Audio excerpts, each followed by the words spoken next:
বিশ্বের বৃহত্তম বটগাছের তকমা হারালো বোটানিক্যাল গার্ডেন। এতদিন পর্যন্ত আমরা জানতাম যে বিশ্বের বৃহত্তম বটগাছ হল হাওড়া বোটানিক্যাল গার্ডেনের প্রাচীন বটগাছটি। কিন্তু সম্প্রতি সেই তকমার কেড়ে নিয়েছে অন্ধ্রপ্রদেশের একটি বটগাছ। এবার সেরা শিরোপা উদ্ধারে জোরদার প্রস্তুতি নিয়েছে আচার্য জগদীশচন্দ্র বসু উদ্ভিদ উদ্যান কর্তৃপক্ষ।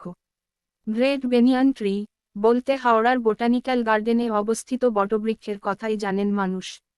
তবে সাম্প্রতিক একটি রিপোর্টে জানা গেছে, বিশ্বের বৃহৎ বটবৃক্ষের তকমা হারিয়েছে এই বটগাছ। বর্তমানে এই শিরোপা দখল করেছে অন্ধ্রপ্রদেশের একটি বটগাছ, যা নিয়ে ইতিমধ্যে শুরু হয়েছে জোরচর্চা। স্বাভাবিকভাবে এই খবরে মন খারাপ হাওড়া কলকাতা তথা বাংলাবাসীর। এই গাছটাকে কেন্দ্রে করে বেঁচে আছে অজস্র প্রাণী, পাখি, কীট পতঙ্গ। আচার্য জগদীশচন্দ্র বসু উদ্যানের বি গার্ডেন মহান বটবৃক্ষ Guinness book of world records থেকে তার মুকুট হারিয়েছে।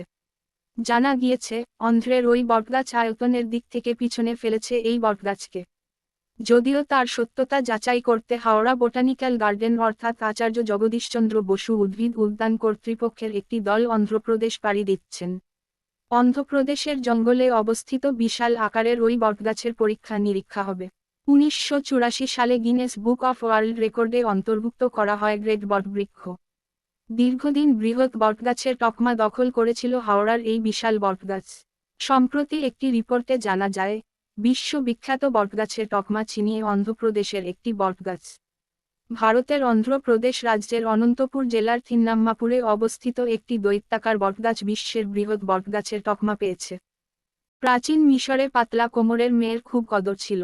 যে মেয়ে যত স্লিম, তাকে তত আকর্ষণীয় ধরা হতো। কিন্তু এসব পাতলা কোমরের মেয়েরা যখন বিয়ে করত, তখন তারা বেছে বেছে মোটা ভুঁড়িওয়ালাদেরই বিয়ে করত। কারণ সে সময়ে ভাবা হতো, ধনীরা গরিবদের চেয়ে ভালো মন্দ খায়, তাই মোটা লোকরা আর্থিকভাবে সচ্ছল ও ধনবান হয়। তখন দেখা যেত, অনেক পুরুষই কৃত্রিমভাবে মোটা হওয়ার চেষ্টা করত।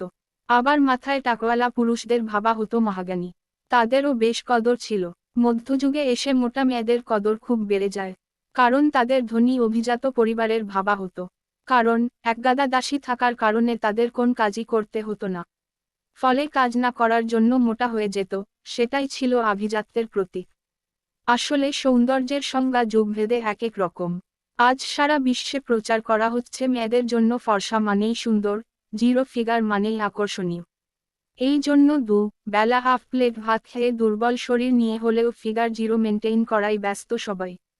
অথচ আগের যুগে জিরো ফিগারের মেয়ে দেখলে লোকে নির্ঘাত ভাবত, মেয়েটা নিশ্চয় কাঙ্গাল পরিবারের, না খেতে পেয়ে এমন শুকিয়ে গেছে।